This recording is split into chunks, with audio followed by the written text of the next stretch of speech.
If you ever get the feeling that something is standing behind you, do not turn around immediately. Not because it will attack, because it will learn. I didn't know that rule when it happened to me. Nobody teaches you these things while you still have the chance to stay ordinary. You only hear it afterward, when you're describing the moment, and someone goes quiet, like they recognize the shape of your story. Back in 1999, I rented a small, harmless-looking flat in London. Tired, paint-thin walls. A hallway that always felt a little too narrow.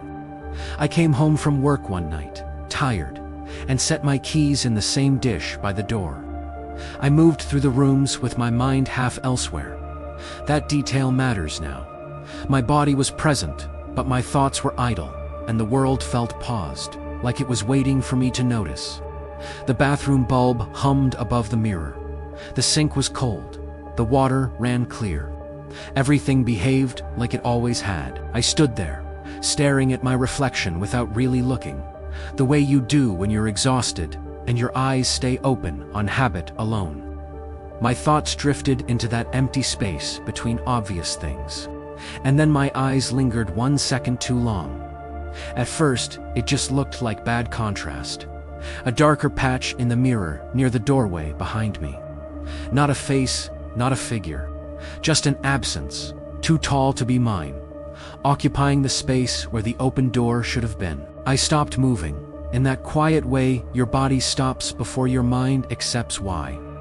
Slowly, I lifted my hand. My reflection lifted its hand perfectly.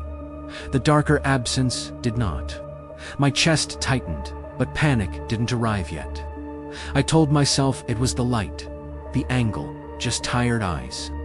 People say mirrors lie if you stare too long, and I really wanted that to be true. So, I turned around. The bathroom was empty. I even laughed, more embarrassed than afraid, and said out loud, "I need sleep," as if speaking could force reality to stay polite. I stepped into the hallway, and the air changed. It wasn't cold. It wasn't silent. It was compressed, like the space had been squeezed and decided not to give itself back. The ceiling felt lower. The walls felt nearer. The light flickered once, and for that brief moment, the hallway looked longer than it should have been. The door at the far end felt farther away, as if distance had stretched while I wasn't watching. I took 1 step forward. The distance didn't change. Another step, still nothing. It felt like walking in place while the world pretended not to notice. Then I saw movement along the wall, and the movement was wrong. A shadow easing away from the surface it belonged to. It wasn't tearing free, just separating, as if it had always been allowed. I stepped back. The movement stopped. I stepped back again. The shadow leaned. Fear arrived cleanly then. Not screaming fear, but a cold, quiet recognition. I backed into my bedroom and closed the door, without slamming it. Slamming felt like honesty, and I wasn't ready for that.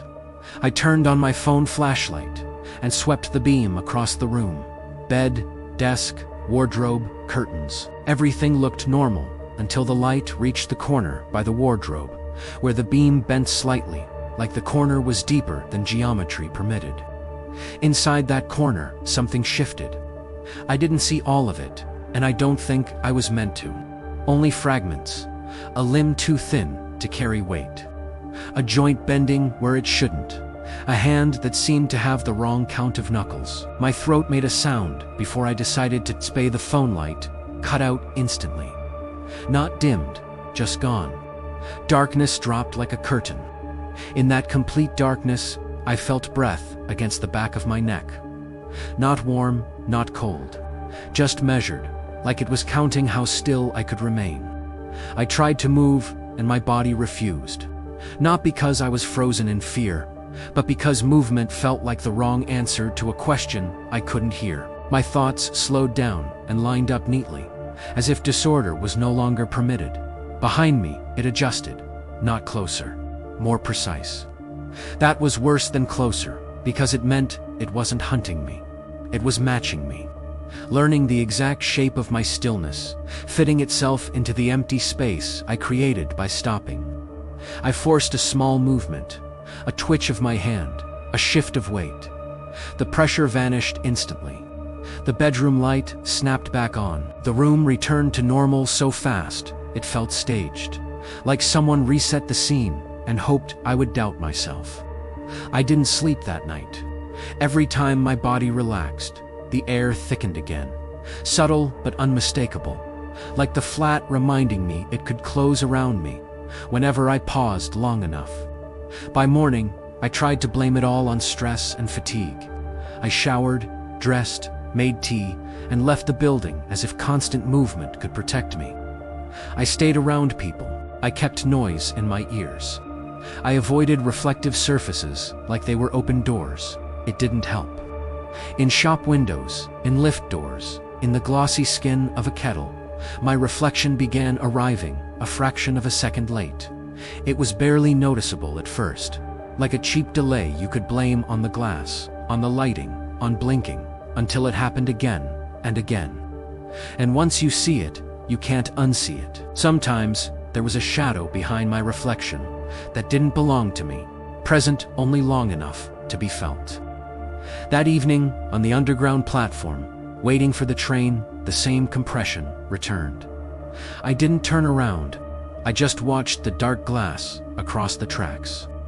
In it, the outline stood behind me, tall, distorted, its edges wrong, flickering like it wasn't fully decided. It didn't wave. It didn't threaten. It simply waited in the place my reflection suggested it should be, as if the glass was a measuring tool. On the ride home, I tried a new strategy.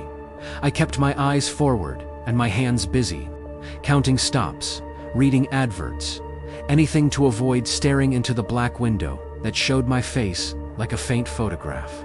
But the train makes pauses you can't control. Doors closing, lights dimming between stations. That tiny moment when the carriage goes quiet and everyone becomes still without meaning to. In those moments, my reflection lagged again, and I felt it arrive without seeing it, like a weight settling behind my shoulder. I started doing small movements, on purpose tapping my thumb, shifting my foot, forcing my body to stay imperfect, because perfection is what it copies.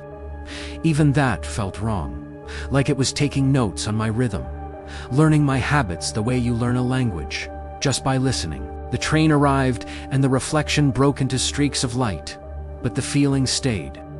That's when I understood the truth. It wasn't attached to my flat. It wasn't attached to mirrors.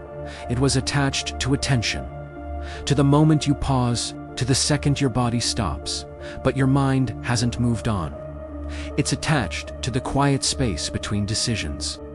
After that, I noticed it everywhere. Always behind, always patient, always learning my timing.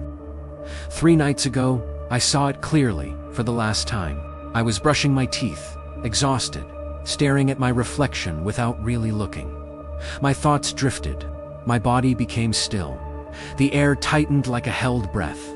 In the mirror, it stood directly behind me, tall and bent, refusing to behave like a human shape. It leaned closer, slow and certain. I didn't turn around. I dropped the toothbrush and left. Behind me, the mirror shattered. If you ever feel something standing behind you, do not turn around immediately, because once you acknowledge it, it stops waiting behind you and starts walking beside you. Thanks for listening. If you have a story like this, I want to hear it. Subscribe for more.